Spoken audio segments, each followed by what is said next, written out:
اسلام میں دو بہنوں کے ساتھ نکاح کیوں منع ہے؟ حضرت یعقوب علیہ السلام نے دو بہنوں سے نکاح کیوں کیا؟ حضرت یعقوب نے اپنے ماموں کی چھوٹی بیٹی کو پسند کیا اور شادی کی پہلی رات پتہ چلا کہ ان کی دلہن بدل گئی ہے اور چھوٹی کی بجائے بڑی سے شادی ہو گئی۔ پھر اللہ تعالیٰ بسم اللہ الرحمن الرحیم حضرت یعقوب علیہ السلام حضرت اسحاق علیہ السلام کے بیٹے، حضرت ابراہیم علیہ السلام کے پوتے اور حضرت یوسف علیہ السلام کے والد ہیں۔ یوں انبیاء کرام علیہم السلام کے مبارک سلسلے میں آپ علیہ السلام کو یہ خصوصیت حاصل ہے کہ آپ علیہ السلام کے دادا اور والد نبی ہیں، تو خود بھی اس منصب پر فائز ہوئے اور صاحبزادے کو بھی اللہ تعالیٰ نے نبوت عطا فرمائی۔ اللہ تعالیٰ نے آپ علیہ السلام کی ولادت کی خوشخبری حضرت ابراہیم علیہ السلام کو آپ علیہ السلام کے والد حضرت اسحاق علیہ السلام کی ولادت کی اطلاع کے ساتھ دی۔ قرآن پاک میں ارشاد ہے، پھر ہم نے انہیں ابراہیم علیہ السلام کو اسحاق علیہ السلام کی اور اسحاق علیہ السلام کے بعد یعقوب علیہ السلام کی خوشخبری دی۔ ایک اور جگہ ارشاد فرمایا، اور ہم نے ابراہیم علیہ السلام کو اسحاق علیہ السلام جیسا بیٹا اور یعقوب علیہ السلام جیسا پوتا عطا کیا اور سب کو ہدایت دی۔ حضرت یعقوب علیہ السلام کا دوسرا نام اسرائیل تھا، اسی لیے آپ علیہ السلام کی اولاد بنی اسرائیل کہلاتی ہے۔ اسرائیل دو الفاظ اسرا اور ایل کا مرکب ہے۔ اسرا عبد کو کہتے ہیں اور ایل کے معنی اللہ کے ہیں، یوں اسرائیل کا مطلب اللہ کا بندہ ہوا۔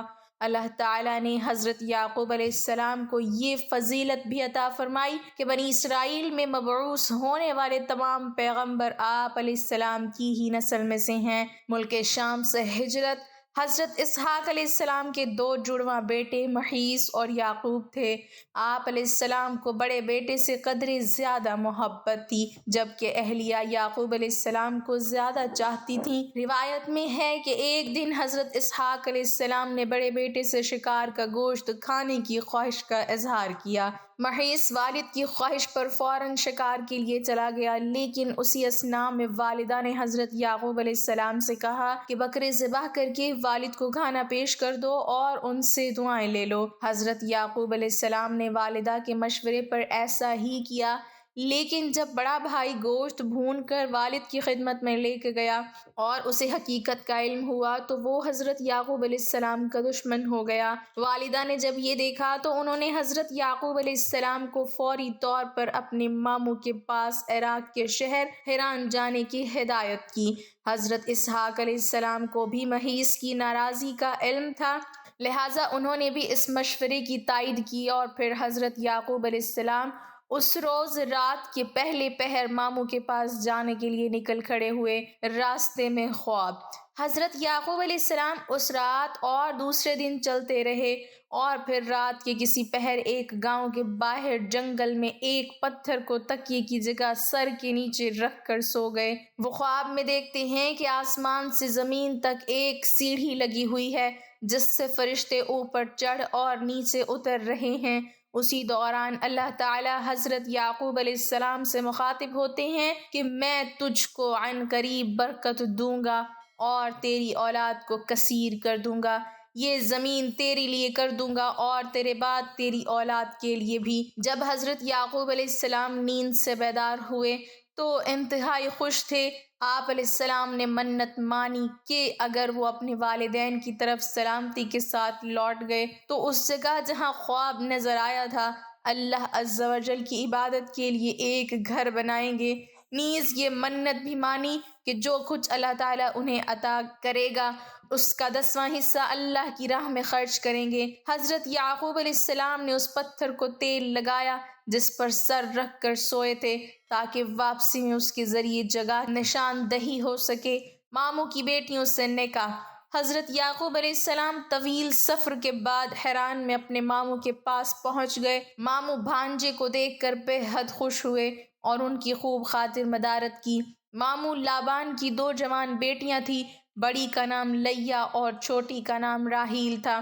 حضرت یعقوب علیہ السلام نے ماموں سے چھوٹی بیٹی راحیل کا رشتہ مانگا تو ماموں نے اس شرط کے ساتھ ہاں کر دی کہ وہ 6 سال تک ان کی بکریاں چرائیں گے۔ جب مدت گزر گئی اور شرط پوری ہو گئی تو انہوں نے لوگوں کو اکٹھا کر کے دعوت کی اور شادی کر دی۔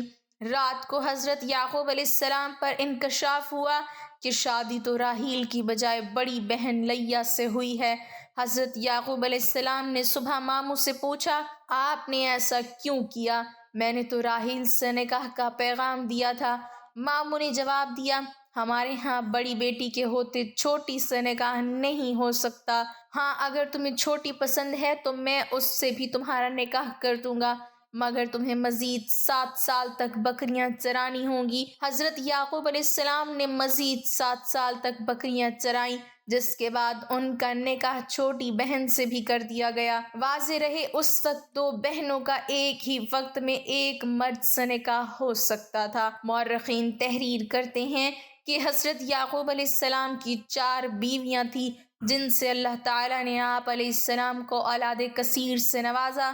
آپ علیہ السلام کے 12 بیٹے اور 1 بیٹی ہوئی۔ بیٹوں کی شادیاں ہوئیں اور پھر ان کی اولاد پھیلتے پھیلتے 12 قبیلوں کی شکل اختیار کر گئی۔ چھوٹی بیوی راحیل سے 2 بیٹے پیدا ہوئے، ایک حضرت یوسف علیہ السلام اور دوسرے بنیامین۔ ملک شام واپسی کا حکم۔ حضرت یعقوب علیہ السلام نے 20 برس تک ماموں کے گھر قیام فرمایا، پھر انہیں اللہ تعالیٰ کی جانب سے واپس ارض کنعان جانے کا حکم ملا تو انہوں نے اپنے اہل و عیال کے ساتھ حران سے واپس جانے کی تیاریاں شروع کر دیں۔ بیٹیوں اور ان کے بچوں سے جدائی کے سبب ماموں اداس و غمگین ہو گئے۔ انہوں نے حضرت یعقوب علیہ السلام کو روکنے کی کوشش کی، لیکن وہ تو حکم الہی کے پابند تھے۔ بالآخر ماموں نے بھیڑ بکریوں کے بڑے ریوڑ اور زیادہ راہ سات کر کے سب کو رخصت کیا۔ بڑے بھائی سے ملاقات۔ حضرت یعقوب علیہ السلام اپنے اہل و عیال، مال مویشیوں کے ساتھ سفر کرتے ہوئے اس مقام پر پہنچ گئے جہاں ان کے بڑے بھائی محیص رہتے تھے۔ محیص نے جب اپنے علاقے میں ایک اجنبی قافلے کو دیکھا تو بڑے متعجب اور متجسس ہوئے۔ انہوں نے اپنے لوگوں کو قافلے کی جانب روانہ کیا تاکہ حقیقت حال کا علم ہو سکے۔ لوگوں نے واپس آ کر بتایا کہ اس قافلے کا سربراہ یعقوب علیہ السلام نامی کوئی شخص ہے اور یہ لوگ حران سے نقل مکانی کر کے کنعان جا رہے ہیں۔ محیص نے جب یہ سنا تو انہیں 20 برس پرانا واقعہ یاد آ گیا اور وہ سمجھ گئے کہ یہ تو چھوٹے بھائی یعقوب علیہ السلام ہیں۔ پھر محیص نے اپنے قبیلے کی 400 لوگوں کو ساتھ لیا اور حضرت یعقوب علیہ السلام کی جانب چل پڑے۔ جب حضرت یعقوب علیہ السلام کو اپنے بڑے بھائی کے آنے کا علم ہوا تو خوف زدہ ہو گئے کہ جس بھائی کے ڈر سے وہ 20 برس والدین سے دور رہے، آج انہی سے سامنا ہونے جا رہا ہے۔ روایت میں ہے کہ اس موقع پر اللہ تعالیٰ نے آپ علیہ السلام کے پاس فرشتے بھیجے جنہوں نے کہا کہ آپ علیہ السلام پریشان نہ ہوں، اللہ آپ علیہ السلام کے ساتھ ہے، اپنے بھائی کے استقبال کی تیاری کریں۔ اس پیغام سے انہیں بڑا حوصلہ ملا۔ انہوں نے بھائی کو تحفے میں دینے کے لیے اپنے ریوڑ میں سے خوبصورت بھیڑ بکریاں ساتھ لیں اور کچھ دور جا کر بھائی کا استقبال کیا۔ 20 سال کی طویل جدائی نے محیص کے دل سے رنجش اور نفرت ختم کر دی تھی۔ چھوٹے بھائی کی محبت نے جوش مارا اور آگے بڑھ کر گلے لگا لیا۔ دونوں بھائیوں نے ایک دوسرے کو بوسہ دیا اور دیر تک ماضی کی یادوں میں کھوئے رہے۔ بیت المقدس کی تعمیر۔ حضرت یعقوب علیہ السلام نے کچھ دن بڑے بھائی کی میزبانی میں گزارے، پھر ان سے اجازت چاہی۔ محیص نے بہت سے تحفے تحائف دے کر عزت و احترام کے ساتھ چھوٹے بھائی کو رخصت کیا۔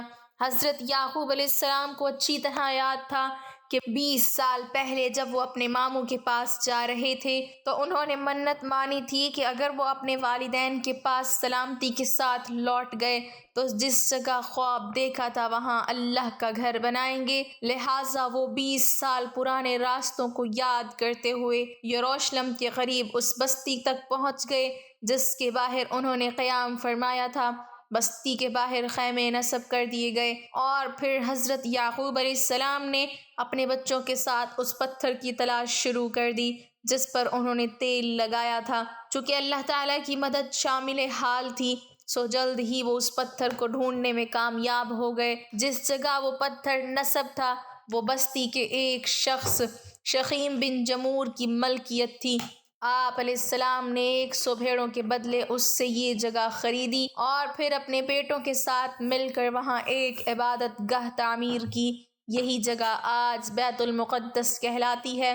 اہلیہ کا انتقال۔ بیت المقدس میں قیام کے دوران حضرت یوسف علیہ السلام کی والدہ حضرت راحیل علیہ السلام کے یہاں دوسرے بیٹے بنیامین کی پیدائش ہوئی، لیکن دوران زچ کی وہ انتقال کر گئیں۔ حضرت یعقوب علیہ السلام نے انہیں بیت اللحم میں سپرد خاک کیا اور قبر کے سرحانے نشانی کے طور پر ایک پتھر گاڑ دیا۔ آج بھی حضرت راحیل علیہ السلام کی قبر اور وہ پتھر موجود ہے۔ بیت المقدس سے روانگی۔ حضرت یعقوب علیہ السلام کو اپنی بیوی حضرت راحیل علیہ السلام سے بہت محبت تھی، لہٰذا ان کے انتقال سے انہیں سخت صدمہ پہنچا اور وہ بیت المقدس کی سکونت ترک کر کے اپنے والد کے پاس حبرون چلے آئے۔ یہ وہی جگہ ہے جہاں آپ علیہ السلام کے دادا حضرت یعقوب علیہ السلام بھی سکونت پذیر تھے۔ اس دوران بڑے بھائی محیص بھی وہاں پہنچ چکے تھے۔ حضرت اسحاق علیہ السلام نے دونوں بیٹوں کی موجودگی میں 180 سال کی عمر میں وفات پائی۔ حضرت یعقوب علیہ السلام اور غموں کا پہاڑ۔ حضرت یعقوب علیہ السلام کو چھوٹی بیوی سے ہونے والے 2 بیٹوں یوسف علیہ السلام اور بنیامین سے بے حد محبت تھی اور انہیں ہمیشہ اپنے ساتھ رکھا کرتے تھے۔ سوتیلے بھائیوں کو یہ بات بہت بری لگتی تھی اور وہ ان دونوں بھائیوں کو رنج و تکلیف پہنچانے کا کوئی موقع ہاتھ سے نہ جانے دیتے۔ حضرت یعقوب علیہ السلام جانتے تھے کہ بڑے 10 بھائی ان دونوں سے حسد کرتے ہیں۔ حضرت یعقوب علیہ السلام نے اپنی زندگی کا بڑا حصہ رنج و غم میں گزارا۔ ابھی نوجوان ہی تھے کہ بڑے بھائی کے خوف سے والدین کو چھوڑنا پڑا اور 20 برس دیار غیر میں گزارے۔ بڑھاپے میں بڑی بیوی سے ہونے والے 10 بیٹوں کے ہاتھوں حضرت یوسف علیہ السلام کو دی جانے والی تکالیف اور طویل جدائی نے انہیں شدید اذیت پہنچائی۔ وہ حضرت یوسف علیہ السلام کی جدائی کے سبب 40 سال تک انہیں یاد کر کے روتے رہے، یہاں تک کہ روتے روتے آنکھوں کی بینائی ضائع ہو گئی۔ آخر 40 سال بعد اللہ تعالیٰ نے حضرت یعقوب علیہ السلام کو بیٹے سے اس حیثیت سے ملایا کہ وہ والی مصر تھے۔ دونوں باپ بیٹا طویل جدائی کے بعد ملے تو لپٹ کر دیر تک روتے رہے۔ حضرت یعقوب علیہ السلام اپنے بیٹے حضرت یوسف علیہ السلام کے پاس مصر میں 24 سال تک مقیم رہے۔ بیٹوں کو وصیت۔ حضرت یعقوب علیہ السلام کی وفات کا وقت قریب آیا تو آپ علیہ السلام نے اپنے سب بیٹوں کو جمع کیا اور ان سے پوچھا، میرے بعد تم کس کی عبادت کرو گے؟ سب نے یک زبان ہو کر جواب دیا، اے ابا جان، ہم سب اس رب کی عبادت کریں گے جو آپ علیہ السلام کا اور آپ علیہ السلام کے آباء و اجداد ابراہیم علیہ السلام، اسماعیل علیہ السلام اور اسحاق علیہ السلام کا معبود ہے۔ قرآن پاک میں ارشاد ہے، بھلا جس وقت یعقوب علیہ السلام وفات پانے لگے تو تم اس وقت موجود تھے جب انہوں نے اپنے بیٹوں سے پوچھا کہ میرے بعد تم کس کی عبادت کرو گے؟ تو انہوں نے کہا کہ آپ علیہ السلام کے معبود اور آپ علیہ السلام کے باپ دادا ابراہیم علیہ السلام، اسماعیل علیہ السلام اور اسحاق علیہ السلام کے معبود کی عبادت کریں گے جو معبود یکتا ہے، اور ہم اس کے فرما بردار رہیں گے۔ اسی سورت کی آیت 132 میں اللہ تعالیٰ نے فرمایا، اور اس بات کی ابراہیم نے اپنے بیٹوں کو وصیت کی اور یعقوب علیہ السلام نے بھی اپنے بیٹوں کو کہ اے میرے بیٹو، اللہ نے یہی دین تمہارے لیے منتخب فرمایا ہے، لہٰذا تمہیں موت آئے تو اسی حالت میں آئے کہ تم مسلمان ہو۔ وصال و تدفین۔ تفسیر قرطبی میں مذکور ہے کہ حضرت یعقوب علیہ السلام نے مصر میں 24 سال رہنے کے بعد وفات پائی اور وفات سے پہلے حضرت یوسف علیہ السلام کو وصیت فرمائی کہ میری میت میرے وطن بھیج کر والد اسحاق علیہ السلام کے پاس دفن کیا جائے۔ سعید بن جبیر رحمۃ اللہ علیہ نے فرمایا کہ حضرت یعقوب علیہ السلام کی میت کو لکڑی کے تابوت میں رکھ کر بیت المقدس منتقل کیا گیا۔ اسی وجہ سے عام یہود میں یہ رسم چل نکلی کہ وہ اپنے مردوں کو دور دور سے بیت المقدس لے جا کر دفن کرتے ہیں۔ وفات کے وقت حضرت یعقوب علیہ السلام کی عمر 147 سال تھی۔ حضرت عبداللہ بن مسعود رضی اللہ تعالی عنہ نے فرمایا کہ حضرت یعقوب علیہ السلام مع اپنی اولاد جب مصر میں داخل ہوئے تو ان کی تعداد 93 نفوس پر مشتمل تھی، اور جب انہی سے پھیلنے والے افراد حضرت موسیٰ علیہ السلام کے ساتھ مصر سے نکلے تو ان کی تعداد 6,70,000 تھی۔ اللہ تعالی ہمیں دین کی مکمل سمجھ نصیب فرمائے اور ہمارا خاتمہ ایمان پر فرمائے، آمین۔ ناظرین، کمنٹ باکس میں اللہ تعالیٰ کے 99 ناموں میں سے ایک نام ضرور ٹائپ کریں۔